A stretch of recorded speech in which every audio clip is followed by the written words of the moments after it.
बहुत बड़े साम्राज्य का एक बहुत शक्तिशाली राजा हुआ करता था। पर उस राजा की एक बहुत बुरी बात थी। वो बुरी बात ये थी कि अगर उस राजा के शासन में किसी भी व्यक्ति से कोई गलती हो जाती थी तो सजा सिर्फ एक ही होती थी कि उस राजा के पास 10 जंगली कुत्ते थे और वो उस आदमी को जिसने भी गलती करी, चाहे वो कोई भी हो, उन 10 जंगली कुत्तों के सामने डाल देता था। और जो कुत्ते थे वो उस इंसान को बहुत बुरी मौत देते थे। उस इंसान को इस तरीके से तड़पा तड़पा कर मारते थे, उसका मांस फाड़ देते थे कि उस इंसान को बहुत दर्दनाक मौत मिलती थी। अब चाहे गलती किसी से भी हो, सबके लिए गलती की एक ही सजा है। अब सब उस राज्य में बड़े खौफ से रहते थे।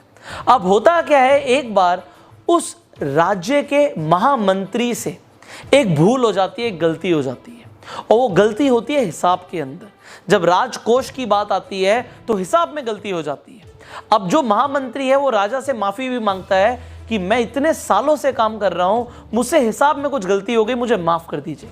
पर राजा बोलता है कि आपको तो पता ही है महामंत्री, हमारे यहां गलती की सिर्फ एक ही सजा है और वो सजा आपको भी मिलेगी, आप कुछ अलग नहीं है। अगर मैंने आपको छोड़ दिया तो प्रजा के ऊपर बहुत गलत मैसेज जाएगा, मैं आपको नहीं छोड़ सकता।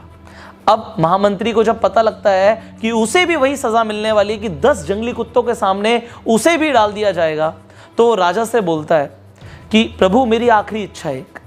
अब राजा बोलता है आखिरी इच्छा है, बताओ क्या इच्छा है तुम्हारी। वो महामंत्री राजा को बोलता है आप मुझे सजा बेशक यही दीजिएगा कि आप मुझे कुत्तों के सामने डाल देना, पर मुझे आप 15 दिन की मोहलत दे दीजिए। आप मुझे 15 दिन के बाद सजा दे दीजिए। मैं राज्य से बाहर भी नहीं जाऊंगा, मैं राज्य के अंदर ही रहूंगा।